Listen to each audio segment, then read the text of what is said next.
Hello. Today, Road to GH will revealing. Ross Cullum is far more than just a powerful director of the WSB. He is the embodiment of secrets long buried and conspiracies never meant to surface. A shadowed figure whose very presence disturbs the fragile equilibrium of Port Charles. His sudden and unannounced arrival in town ignited a wave of unease and speculation. Why was he here? And what did he want?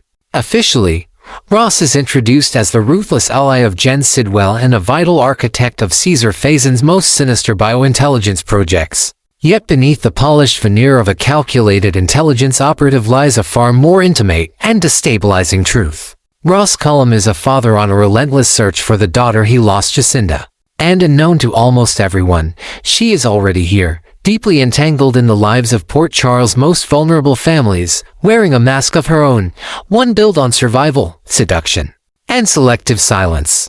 Jacinda Bracken's existence has always been cloaked in ambiguity. Known for her past as a sex worker, she has walked the thin line between danger and desire, binding herself to figures like Michael, Nina, and Portia with a precision that suggests more than just coincidence.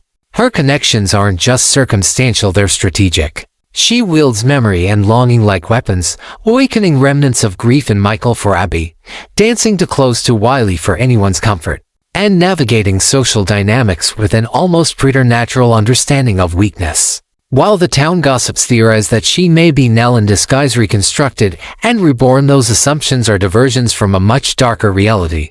Jacinda is not a decoy. She is the daughter of one of the most dangerous minds to ever operate within the WSB, a man whose emotional detachment and strategic coldness helped engineer war, espionage, and psychological dismantling across continents. Ross Cullum's pursuit of Jacinda is not rooted in paternal longing.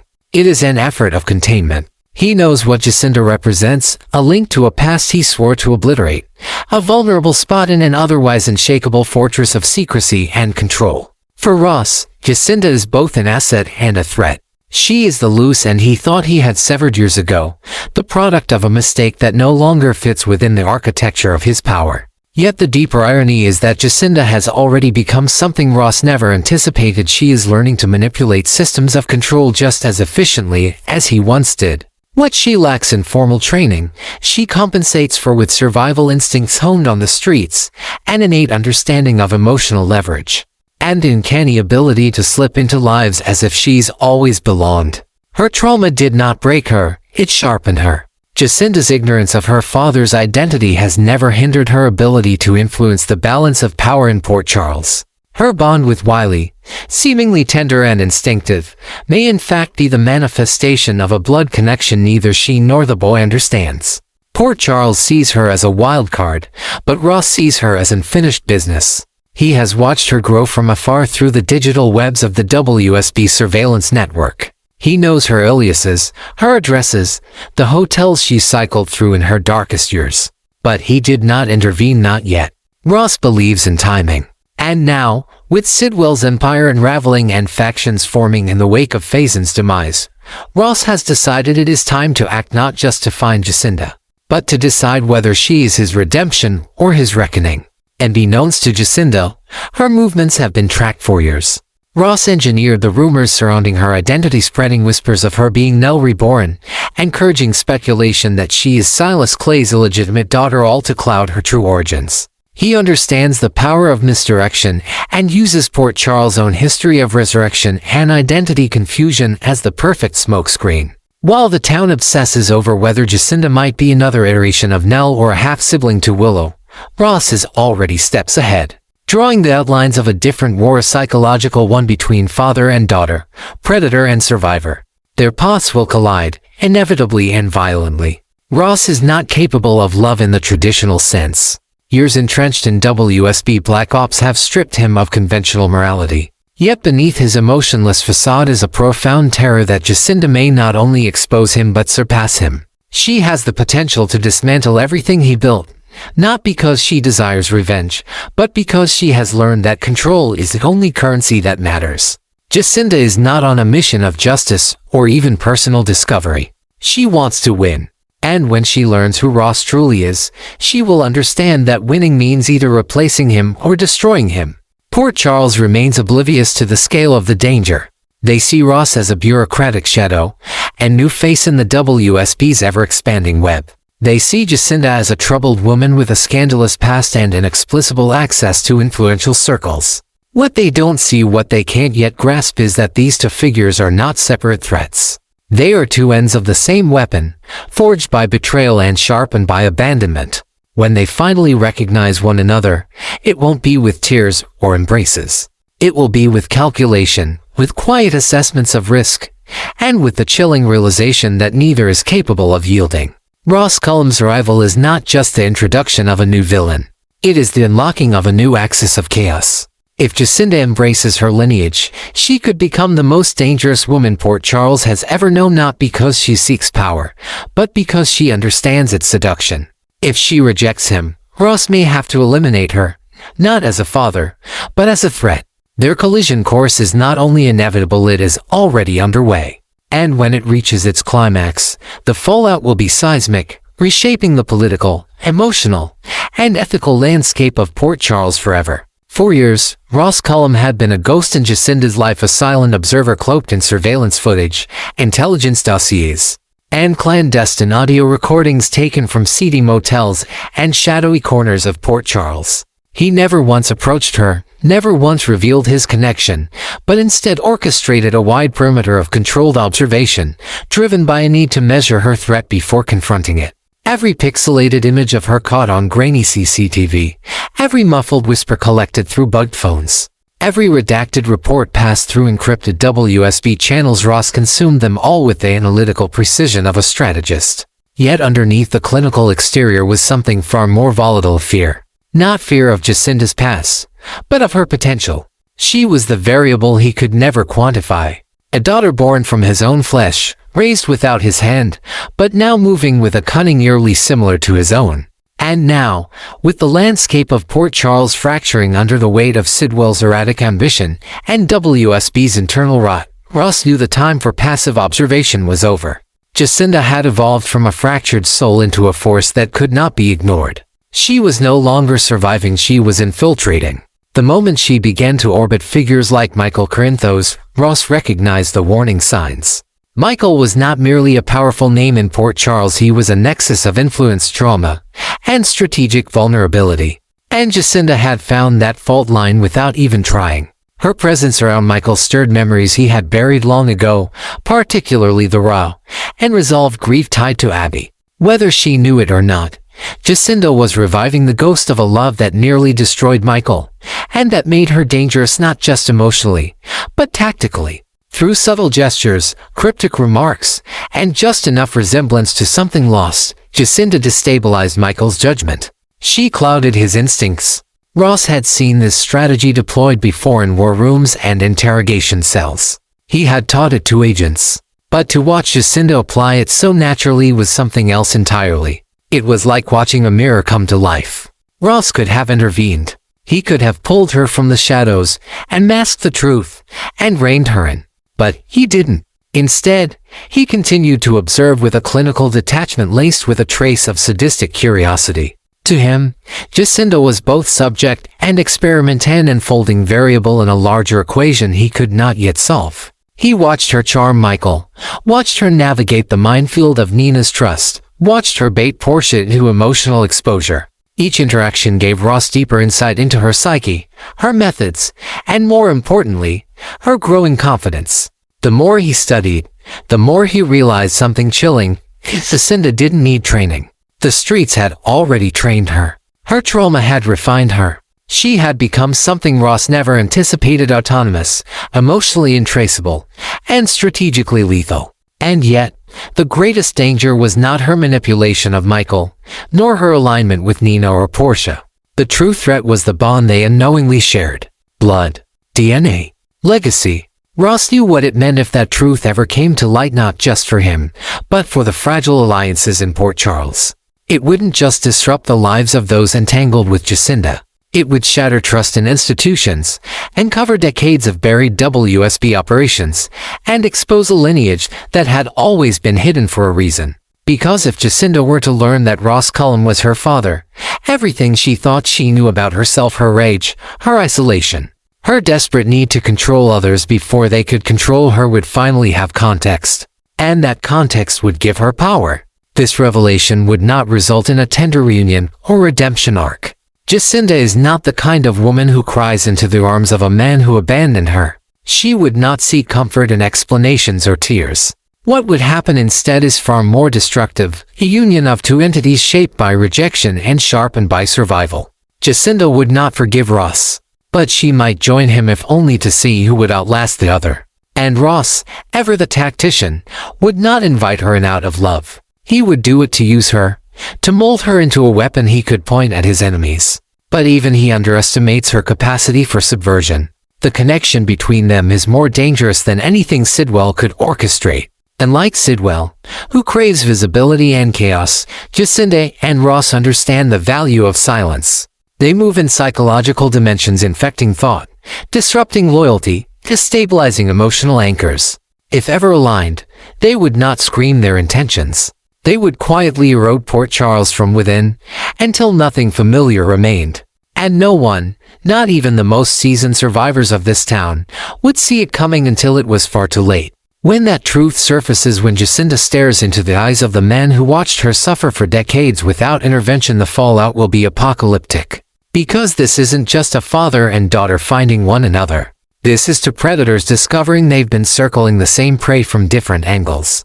And once they meet, there is no going back. The chaos they unleash together will not be born out of love or family loyalty. It will be born out of a shared belief that the world owes them restitution and that the time has come to collect. Jacinda was never the kind of woman who accepted power at face value, much less revered it. She had spent too much of her life being trampled by men who wielded power like a weapon, used influence as a mask for cruelty, and cloaked their manipulation behind titles and tailored suits. So when she discovered that Ross Cullum, director of WSB, architect of global psychological warfare, and one of the most dangerous men alive was her biological father, her first instinct wasn't awe.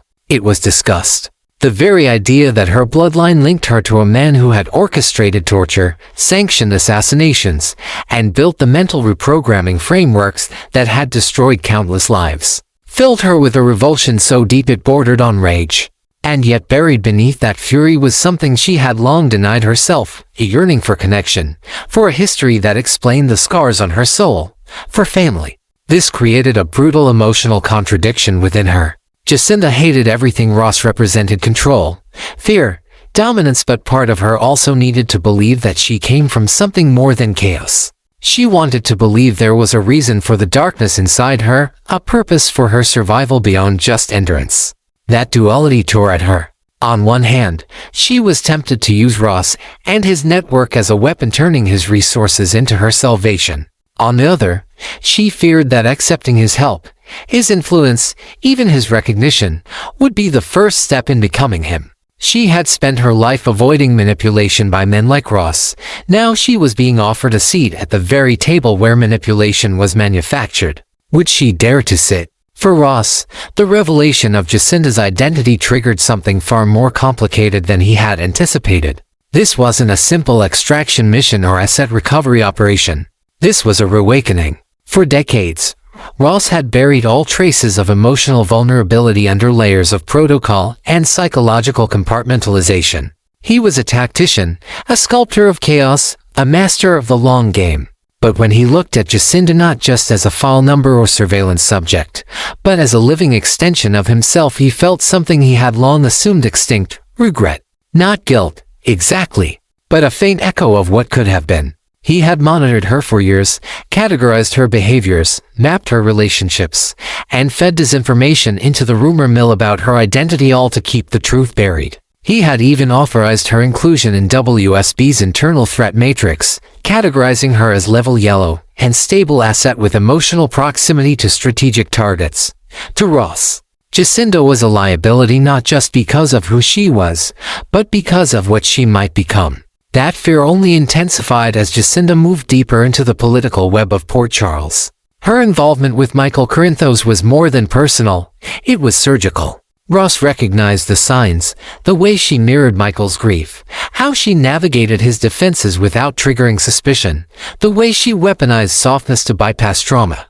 He had used the same tactics in interrogation rooms.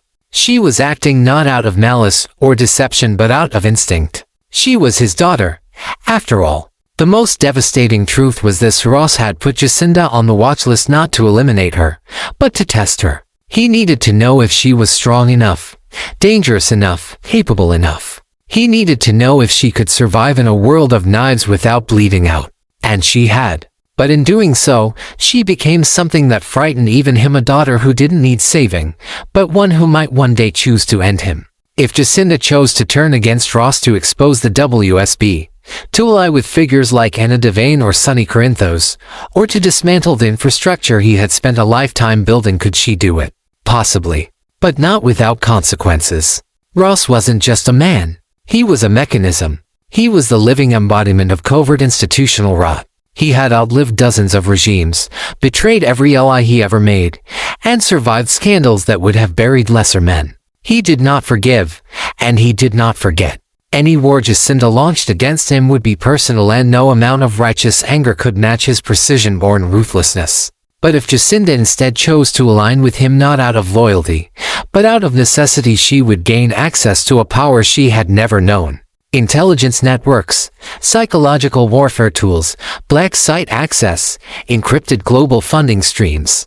In Ross's world, secrets were currency and manipulation was an art form. And yet, the cost of entry was steep: her soul. She would have to become a weapon.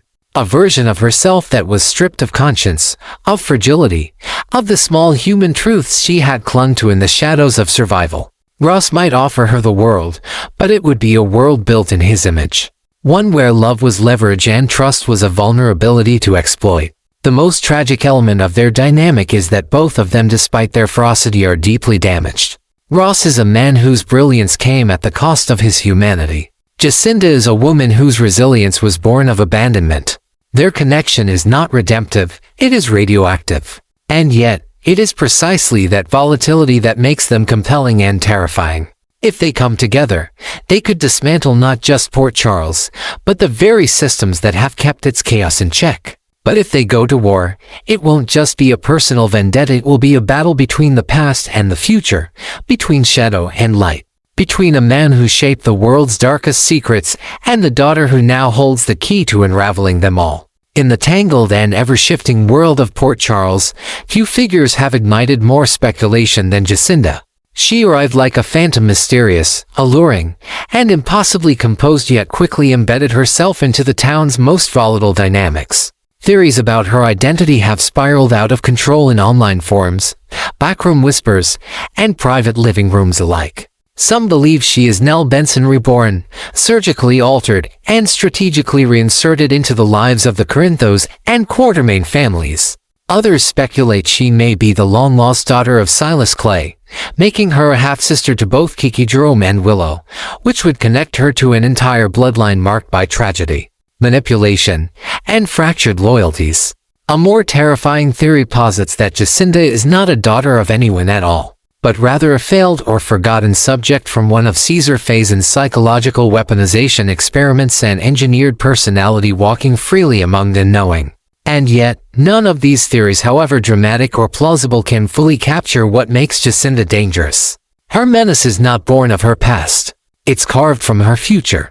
And like the broken souls that typically stumble into Port Charles with haunted backstories and hopes of redemption, Jacinda is something far more refined, far more calculating. She knows how to draw trust out of people with surgical precision.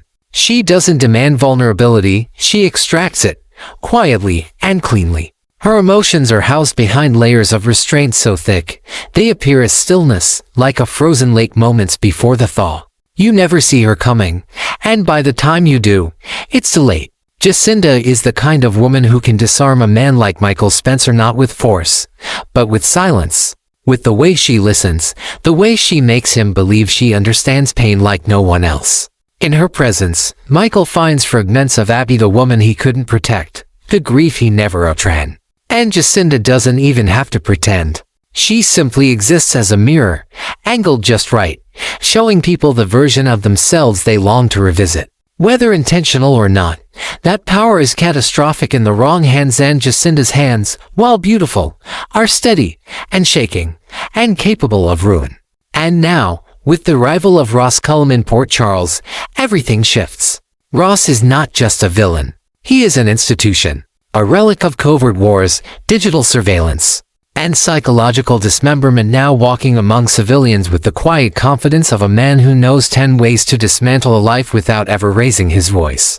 With his presence, the story of Port Charles veers sharply into a new age. No longer are its conflicts confined to old mob feuds or courtroom dramas. The battle lines have expanded into politics, espionage, and deeply personal psychological warfare. Ross doesn't need to lift a finger to sow terror. His presence alone curdles the air. Long before his face ever appeared on local monitors, his influence had already infiltrated the lives of residents through WSB programs and disinformation campaigns. Those in power and Sunny, even Valentine, know that a man like Ross doesn't visit a town without a long game. And that long game now seems to revolve around a pawn no one anticipated, Jacinda.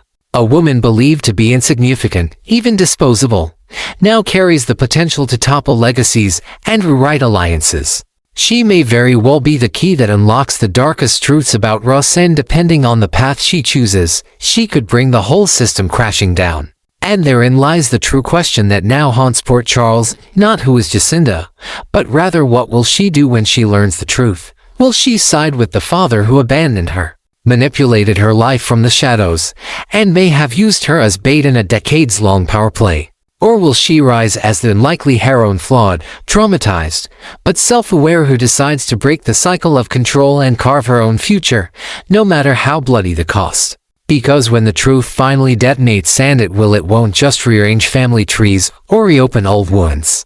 It will trigger a reckoning. And when that storm hits, no one in Port Charles, no mob boss, no mayor, no doctor, no spy will be able to stand in its path. The real question is, when the smoke clears, who will still be standing in the aftermath of the storm, named Ross Cullum, and the daughter who may choose to either save or destroy everything he's ever built?